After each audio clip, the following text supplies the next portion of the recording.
The political handshake between the scions of the founding fathers of the nation, the late President Jomo Kenyatta and the first Vice President the late Jaramogi Oginga Odinga marked an end to decades of bitter rivalry between the families.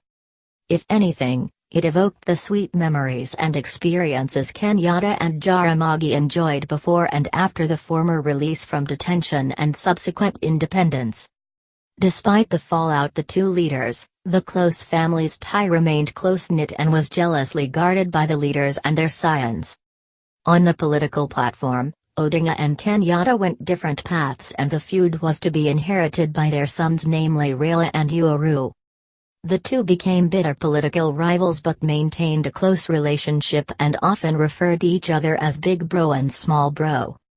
A sense of respect was a common feature among them despite the tense political rivalry and orientation.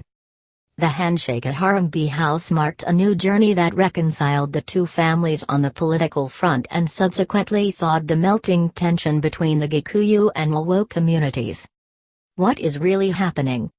We are back to 1963 when the Kenyattas and Odingas were in the driving seat of the country's political and economic destination. With a likelihood of a coalition government, Raila Kenyatta are moving towards fulfilling their father's dreams of a united nation and prosperity. Similarly, Raila's political move is meant to bury the opposition politics in the country, with Raila now joining the government.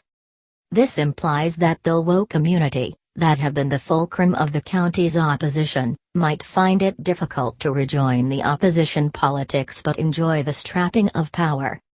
Raila had previously during the campaigns told his community that he would not leave them out of the government, and he has actually returned the Luo to the government.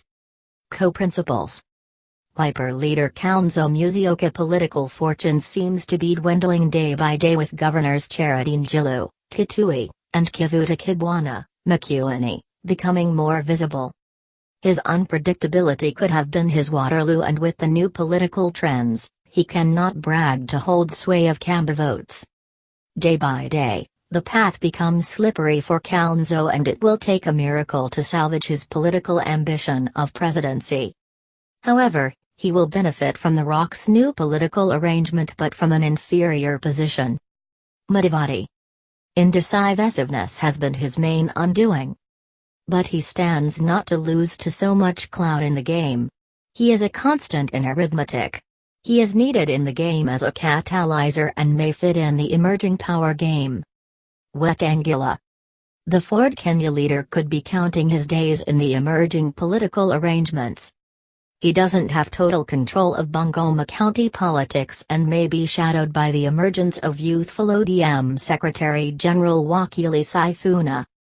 Despite the changing trend, he will benefit in the new political arrangement but from an inferior position. Gideon Mwa. He is the new kid on the block. Unknown to many, he is the third important player in ROC political game plan. The unseen hands of his father is fast pulling strings and tightening noose for him to be a major player once ROC exits the platform. William Ruto. He is the main challenger to the dynasties and must be stopped at all cost, and that is why they have regrouped. William is a shrewd politician and very tactful, but he is faced by a daunting task of dismantling the dynasties. However, history is on his side, but how he plays his cards will determine his victory. Already, his enemies are keeping him busy at his backyard by trying to prop MP Alfred Keeter and other dissidents. The move is purely aimed at dismantling his vote-rich Rift Valley and leaving him limping. Equally, the entry of Raila into the government has dented the steps he had made in western Kenya, where some governors on their final term had started switching alliance to him instead of Raila. Raila's famous word that Ruto needs him to be president could come back to haunt the deputy president, and it will depend how he plays his cards. Kenya could be walking to a more interesting path, and within the next 4 weeks major political events will unfold.